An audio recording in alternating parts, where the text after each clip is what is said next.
Russia is losing in Ukraine, and we don't just mean the war. Russia is losing itself. As over 1,000 soldiers die every single day, shocking statistics are now being exposed that show us two things. Putin's army is bleeding out, and Russia itself won't recover for 100 years after Ukraine is over. Putin's folly has been exposed as his soldiers die in numbers nobody ever expected. For Russia, the future looks far bleaker now than it ever did before Putin invaded. It all starts with the sharp rise in casualties that Russia has been experiencing in recent months. According to the Financial Times, both Ukrainian and European officials say that more of Russia's soldiers are being killed or are going missing in action than ever before, which has the knock-on effect of making every Russian offensive that follows weaker than the one that came before. Over the long term, Russia is putting itself in a position where the entire country will be on the verge of collapse over the next few decades. But we'll get to that. First, let's look at the numbers to see if they are as bad as the Financial Times claims. Spoiler, they are.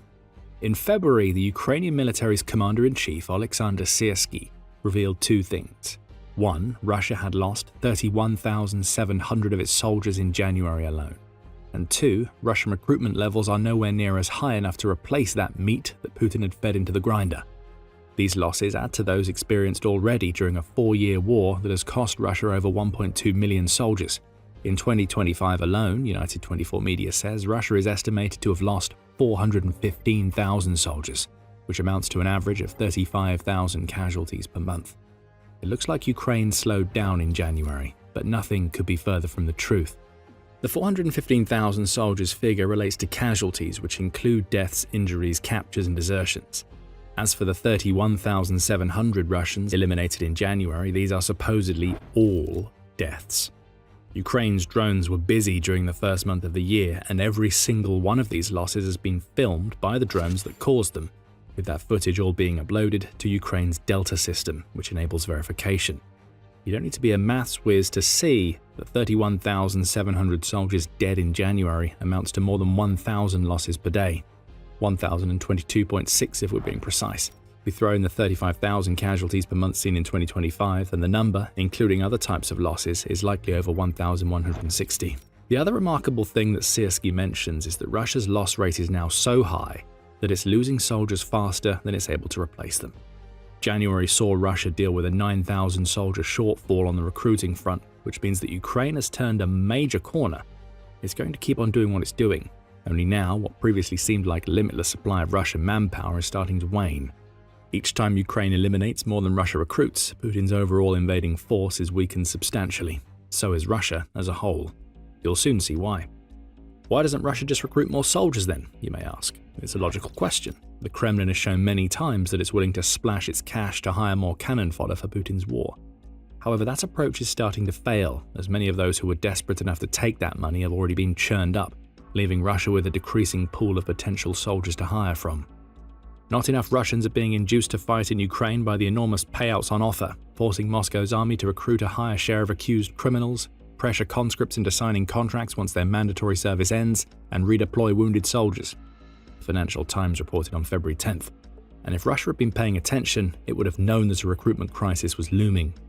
In 2025, Russia's new military recruitment figures had already dipped, the Moscow Times said in January. Not by much. Russia itself set a goal of 422,000 new soldiers, according to Putin's favorite mouthpiece, and it claims to have exceeded that goal by 704 people. But the quote was far lower than the 450,000 Medvedev claimed that Russia recruited in 2024, and hitting 422,000 was a result of Russian recruiters being forced into overdrive to pull the dregs that are now filling the battlefield in Ukraine. Adding to all of the deaths that Ukraine's drones are causing is a record-breaking desertion rate among Russia's soldiers. According to United 24 Media, 70,000 of Russia's soldiers were expected to abandon their units by the end of 2025. A little bit of math shows us that this is about a sixth of the total that Russia recruited for the year, and that is yet another problem Putin faces. The Financial Times says that desertion rates in Russia are now at their highest point during the war, suggesting that the non-combatants and desperate people that Putin is press-ganging into the Russian military are waking up to the fact that big payouts don't mean much when you have an entire body full of drone shrapnel. Speaking of desperate people, that phrase pretty accurately describes the Putin cronies running around the Kremlin right now. They know that they have to keep the recruitment numbers up hook or by crook, Their glorious leader demands it, and they all know that there are a lot of windows in Moscow out of which they could end up taking an unfortunate tumble if they don't give Putin what they want. So what we're now seeing in Russia is an increasingly frantic attempt to recruit people, and by people we mean literally anybody who is still willing to take the big payday that Russia offers. The Financial Times already touched on this with its mentions of the criminals and the wounded. With over 1,000 of its soldiers dying daily, Russia's attempts to recruit are getting ever more drastic. ABC said back in January that Russia is freeing as many of its prisoners as it can, as long as those prisoners are happy to pick up a rifle and do their time in Ukraine to get out of serving sentences in the Russian jails. By January 2025, Russia had recruited 180,000 of its soldiers from its own penal system per the Kyiv Independent, and the likelihood is that this number has easily rocketed past 200,000 in the year or so since. That seems like a good idea. Send people who are convicted murderers, rapists, and drug dealers into Ukraine, and you surely have the basis of a strong army, right? Sarcasm aside, even the prison system can't keep feeding Russia's recruitment treadmill forever. To overcome that, Russia is also turning to foreign fighters from anywhere that it can get them. ABC reports that an independent examination of Russian troop deaths revealed that over 550 of the 160,000 soldiers examined were foreigners from many different countries, showcasing that Russia is getting desperate enough to spend its money outside of its own territory just to keep the flow of soldiers coming in. Other recruitment efforts are more drastic, as ERR News reported the Estonian Foreign Intelligence Service is stating on February 10th. Volunteer numbers are dwindling, the service claims, which has led to Russia to subject those who can't be lured by payouts to intense pressure that includes deception, intimidation, psychological manipulation, and in some cases, brute physical force, all to get people who want to be as far away from Ukraine as possible to the front lines. Russia is now targeting socially vulnerable groups to pump up its numbers, including the chronically unemployed, those struggling with addictions, and people being suffocated by mounds of debt. Consequently, Russia's frontline units are largely composed of individuals who, under normal circumstances, should not be trusted with weapons, Estonia's Foreign Intelligence Service claims. Again, sounds like the foundation for a strong army, right? People who don't want to fight are being forced into a battle where their lives are over in a heartbeat due to Russia's rubbish tactics and Ukraine's strong defense of its territory. And make no mistake about it, the Kremlin knows how useless these supposed fighters are. It's not even bothering to properly train the cannon fodder that it's pulling into its military, as United 24 media revealed on February 10th. Russian military training lasts for less than 2 weeks, as Ivan, who is a Russian recruit who spoke to the outlet, revealed. After all the medical checkups, they asked me if I was ready to go to the military base the day after tomorrow. They trained us for 5 days. We waited for another 5 days for a force rotation, and then we went to combat positions, Ivan reveals. It's no wonder that Russia is losing over 1,000 soldiers per day now. The country's military training lasted up to 6 months before it was cut to 3 months in 2013. Russia's own laws state that its conscripts are supposed to undergo 4 months of training before they're deployed, which clearly isn't happening. Now Russia is training its soldiers for about as long as it takes to make a decent sourdough starter, and those soldiers are lasting about as long in Ukraine as that lump of bread would. The veterans are gone. Almost anybody who actually wants to fight is gone. All that's left is the cannon fodder that Putin keeps on throwing against Ukraine's drones. By now you're starting to see why Russia's military is failing so badly to make any sort of notable progress in Ukraine. But back at the start of the video, we told you that the war that Putin started is one from which Russia won't recover for 100 years. Why is that? Well, to answer that question, we need to go all the way back to the start of Putin's time as Russia's president. The former KGB agent was, well, not fresh-faced and doe-eyed, but perhaps not quite as aware of the demographic and population storms into which he was walking than he needed to be. As The Independent put it in October 2025, Putin has spent much of his time as president grappling with Russia's population problem when he isn't trying to wage war. He acknowledged the issue as far back as 2005 when he said that doing something about Russia's population problem was vital for the social and economic stability of Russia. He said something similar in 2019, noting that Russia was haunted by a population problem that Putin still hasn't solved. And in the same month that The Independent published its article, Putin had been banging the population drum again by emphasizing how raising Russia's birth rate was essential to the entire future of the country. Of course, he said all of this while about 1,000 potential fathers were dying in Ukraine daily. But Putin was never one to let his own poor decisions get in the way of good proclamation. None of the initiatives that Putin has implemented since coming to power has helped in the long term. The period of economic prosperity that Russia enjoyed during the early years of Putin's reign helped, sure. The country's birth rate climbed from 1.21 million children per year in 1999 to 1.94 million in 2015, but it's plummeted again, declining annually since the peak. 2024 brought with it just 1.22 million births, placing Russia right back where it started when Putin came to power. And the country's population has been on a slow and steady decline since the collapse of the Soviet Union. In 1990, Russia had a population of 147.6 million. Now it's 146.1 million, and that's including the 2 million that Russia counts from its illegal annexation of Crimea. But what does this have to do with Russia not recovering for a century? Let's fast forward to 2100, a little over 100 years after Putin took power. Russia is being impacted more by a general global trend of people having fewer children than many other nations. According to the Institute for Human Sciences, the United Nations is anticipating that Russia's population will have dropped to between 74 million and 112 million from what it is now. In the world of tomorrow, Russia will be a territorial giant and a population dwarf. That is what Putin understands. Russia's population will not only be much smaller than that of China, India, or the United States, but also half that of Brazil and Ethiopia, and 1/3 that of Nigeria and Pakistan, the institute says. This is a problem that is a century in the making for Russia, and the country is a quarter of a way to getting there.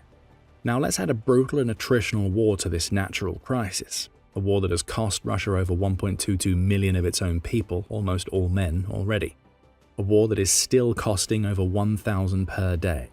A war that former Forbes contributor David Axe says could take Russia up until 2256 to win, at the cost of 101 million souls if advances continue at the rate seen back in May 2025. What impact do you think that enormous loss of potential fathers will have on Russia in 100 years? It's far from a good impact on the population front, and Russia's declining population feeds into a lot of other issues that look set to wreck the country long after Putin breathes his final breath. As the Carnegie Endowment points out, Russia went through something pretty similar on the birth rate front during the collapse of the Soviet Union.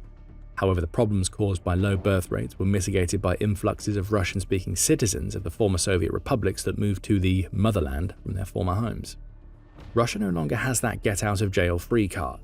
Sure, people still immigrate to the country, but they aren't Russian speakers, and those potential immigrants now have more options. The endowment points to laborers from Central Asia who once moved to Russia in massive numbers. There are now between 3 and 3.5 million of this particular demographic in Russia, when there was about double that number between 2012 and 13. Russia is in a catch-22 here as well. More immigrants from Asian territories results in the Russian sense of identity being chipped away. But when immigrants from other countries are leaving, as they've done in their millions over the past decade or so, Russia loses its labor, which causes massive economic problems. Russia was already running out of the people it needs to work at home. Losing over 1,000 soldiers a day in Ukraine only accelerates that process, feeding into a population crisis that has been a century in the making. We're already seeing an impact on Russia's economy that is directly caused by Putin's invasion. Speaking to Forbes in October, the Associate Director of the Atlantic Council's Eurasia Center, Andrew Danieri, said, "Russian men in their 30s are by far the largest casualty demographic on the Russian side. These are men who would soon be entering their prime salary-earning years. Instead, the volunteer soldiers, known as kontraktniki, have chosen the huge initial payouts offered by the government for fighting and dying in Ukraine. It's the dying part that matters. Every dead 30-something is a Russian who can't start a family, or one who leaves a family behind. It all feeds into the massive population crisis that Russia already has, and things are only going to get much, much worse for Russia over the next 75 years or so. Russia has already burned through its skilled soldiers. Most of what the country sends into Ukraine is cannon fodder now. Some of those that Russia has lost and continues to lose had other skills. Some may have been engineers who could have helped Russia to develop its infrastructure. Others may have been semi-skilled laborers that Russia needs for factories that are only operating at 81% now, and will continue to see declines as more of the talent pool and the money dries up. Putin's war isn't just killing over 1,000 soldiers per day, it's killing workers, it's killing husbands, fathers, career men, moneymakers, mines, and everything else that a country needs to thrive well into the future. Sure, Russia as an entity will survive the next century, probably, but it will do so having watched emerging global powers like China and India fly right past it, all for the sake of Putin's territorializing fantasies. It all comes down to a simple question: who is going to rebuild in Russia? It isn't going to be the people that Putin is sacrificing for his own misguided ambitions. They won't be working, having kids, or doing anything that could save Russia from the fate that seems inevitable by 2100. It won't even be Putin, Russia's president, who is 73, and unless he intends for Russia to use an ever-rotating cast of body doubles to feign immortality, he isn't going to be around all that much longer. Let's bring things back to the battlefield.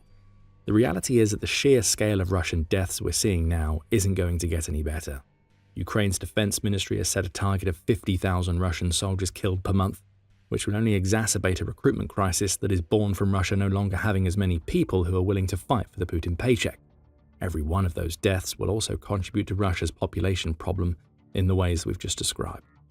Ukraine stands a good chance of hitting this target if what we see now on the battlefield is any indication. Russian offensives are already weakening. At its current pace, it will take Russia at least 2 more years to fully occupy the Donbass region for which it's fighting right now, per the Deep State UA monitoring project. That's 2 more years of constant death that, at a rough estimate based on what Russia has lost so far, will cost the country another 600,000 or so people. Probably more, given that Russia's large mechanized assaults are mostly a thing of the past. Russia ran out of armor before it ran out of people. It's using dismounted infantry to make minor gains, with infiltration tactics that often result in yet more death now being the norm. When the so-called special military operation failed, Putin made a bet. If Russia applied enough pressure, Ukraine would crumble. That bet is now lost, says Michael Kaufman of the Carnegie Endowment. Putin's bet has been that sustained pressure across the board is going to eventually lead to a collapse on the Ukrainian side. But the way Russian forces are fighting simply won't generate operationally significant breakthroughs, Kaufman says. All we can ask now is how long will Putin keep all of this up? The longer the Ukraine war goes on, the worse Russia is going to look by the end of the century. If Putin keeps chasing after the failed bet, Russia might even get to its anticipated population a lot faster, spelling doom for its economy, its military, and its people. Putin's army is bleeding out. Russia itself is doing the same. Putin wanted an empire, and he's created a collapse. Economic strain, increasing desires for separatism, and vanishing geopolitical influence are all also contributing to the fall of Russia. You can find out more about how Putin has sealed his country's fate in our video.